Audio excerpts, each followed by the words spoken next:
I'll never forget the look on my buddy Jake's face when he realized I'd been holding the map upside down for the last 2 miles. The trick, you see, isn't about knowing where you're going. It's about looking like you know where you're going. That's the art form right there. We were somewhere deep in the Adirondacks, pine needles crunching underfoot, the smell of damp earth rising up from yesterday's rain.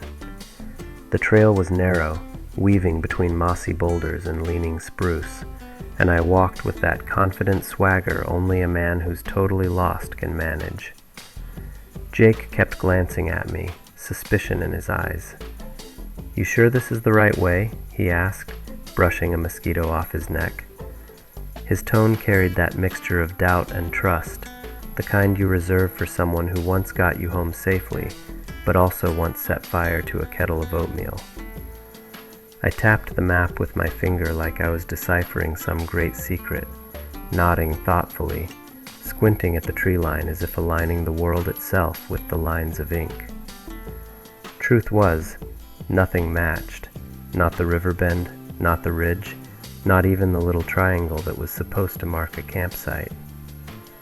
The air was heavy, humming with cicadas, and the forest had that deceptive sameness where every tree feels like it's standing in the same spot you just passed. I walked a little faster, hoping speed would translate into certainty. That's another rule of pretending you're not lost. Keep moving with purpose. If you stop, the illusion cracks. I was just about to declare confidently that the campsite was right over this rise when Jake snatched the map from my hands. His laugh came quick and sharp, the kind that starts in the belly and doubles you over.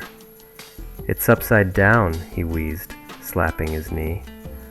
And sure enough, when he flipped it, everything suddenly made sense.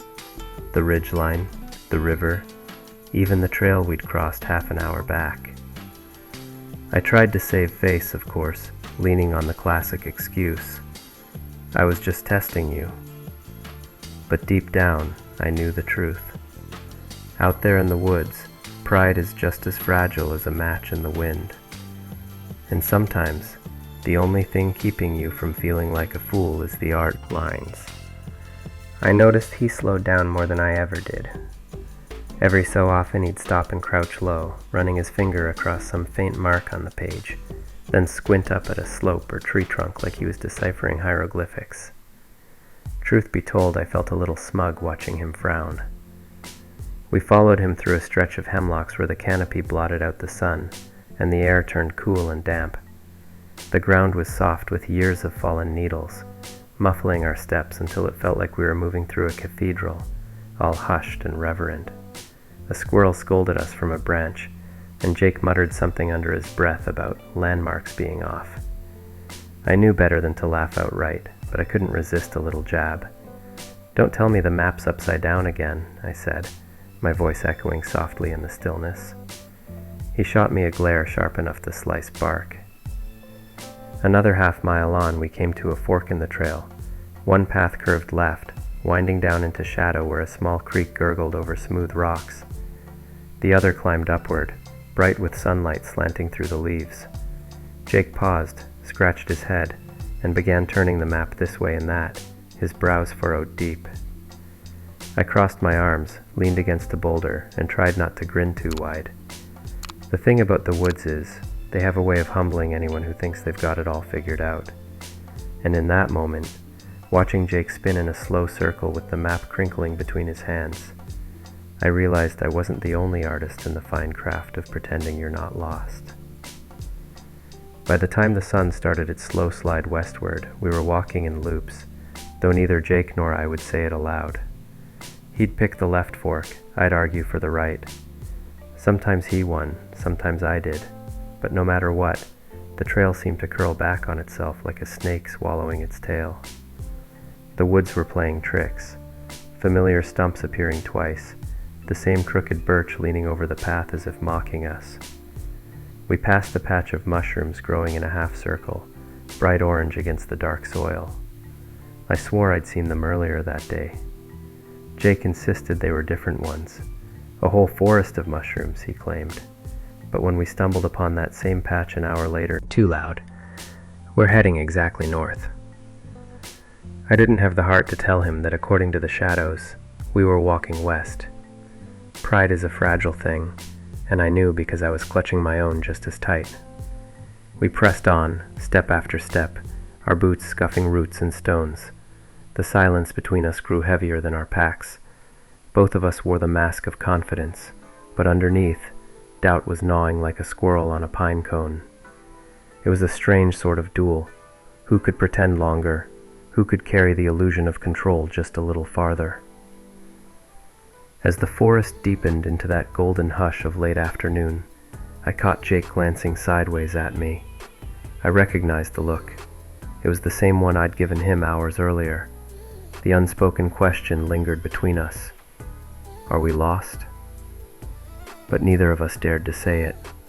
Out here, words can be heavier than rocks, and once spoken, they're hard to carry. So we walked on, two proud fools pretending the trail bent to our will, when in truth, the forest had been leading the whole time.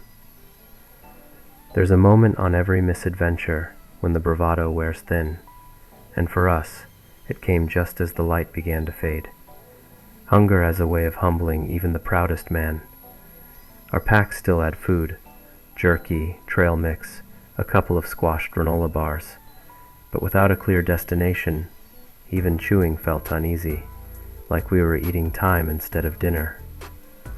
We stopped by a clearing where the ground opened into a bed of ferns, their fronds glowing faintly gold in the low sun. Jake set his pack down with a grunt, then flopped onto a log, rubbing his face with both hands. "We're fine," he muttered, but the way he said it sounded more like a question. The forest had grown quieter too, as if listening. No more squirrels chattering, no woodpeckers knocking on trunks, just the rustle of leaves and the occasional call of a far-off crow. The shadows stretched long, weaving between the trees, and I could feel the weight of the evening pressing in. That's when I pulled out the map again, this time turning it right side up with exaggerated care, as if that single gesture might repair the day. Jake gave a snort of laughter in the dark, but Jake shook his head. "If we stop, we admit it," he said quietly. "Let's keep moving a little longer." So we pushed on, weary legs carrying us deeper, the trail beneath our boots uneven and shadowed. Pride was still our compass, though it was leading us straight into nightfall.